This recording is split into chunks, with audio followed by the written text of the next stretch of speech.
Hello बच्चों, let's see this question and question says that in which of the following pairs electron gain enthalpy of constituent elements are nearly the same or identical। यहाँ पे पहला set दिया rubidium and caesium, फिर sodium and potassium, argon and krypton, iodine and astatine. Choose the correct answer from the option given below. हमारे पास जहाँ पे चार दिए A and B only, then दिया C and B only, then आपके पास दिया A and C only, and then आपके पास दिया सी एंड डी ओनली। देखिए सबसे पहले हम यहाँ पे बात करते हैं, सबसे पहले हम यहाँ पे बात करेंगे की कंसेप्ट की। की कंसेप्ट जो है वो हमारे पास यहाँ पे क्या आता है, what is the key concept. तो की कंसेप्ट अगर हम देखें तो की कंसेप्ट हमारे पास बनता है इलेक्ट्रॉन गेन इंथैल्पी। तो what is electron gain enthalpy? Electron gain enthalpy, electron gain enthalpy is defined as amount of energy, defined as amount of energy released or absorbed when an electron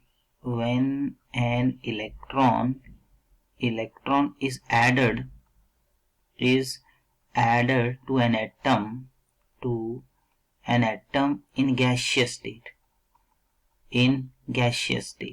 जब हमारे पास क्या किया जाता है कि कोई electron जो वो ऐड किया जाता है, ज्यादातर केसेस में तो ये हमारे पास नेगेटिव होती है। तो इसको हम इस तरह से डिफाइन करेंगे कि ए एटम कोई गैसियस स्टेट में है, यहाँ पे हमने कोई इलेक्ट्रॉन ऐड कर दिया तो हमारे पास ये किसमें कन्वर्ट कर जाएगा, ए नेगेटिव। इस प्रोसेस के दौरान जो एनर्जी होगी उसको बोलेंगे इलेक्ट्रॉन गेन इंथैल्पी।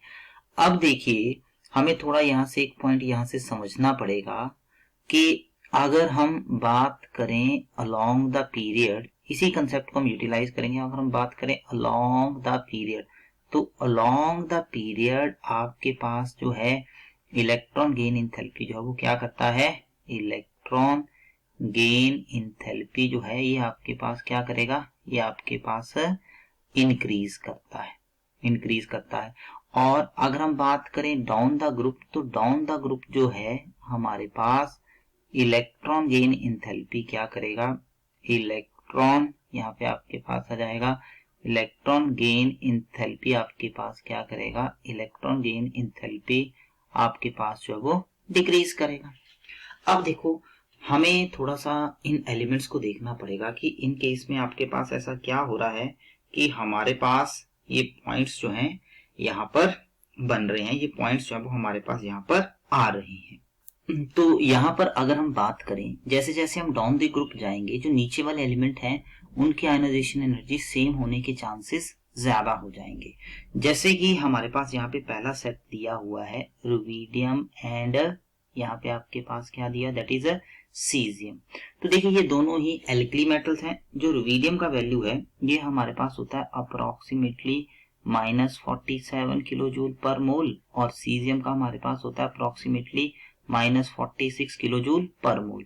तो ये आपके पास एल्कली मेटल के बिल्कुल लास्ट में पड़े हुए हैं, इसलिए इनका वैल्यू क्या रहेगा, सेम।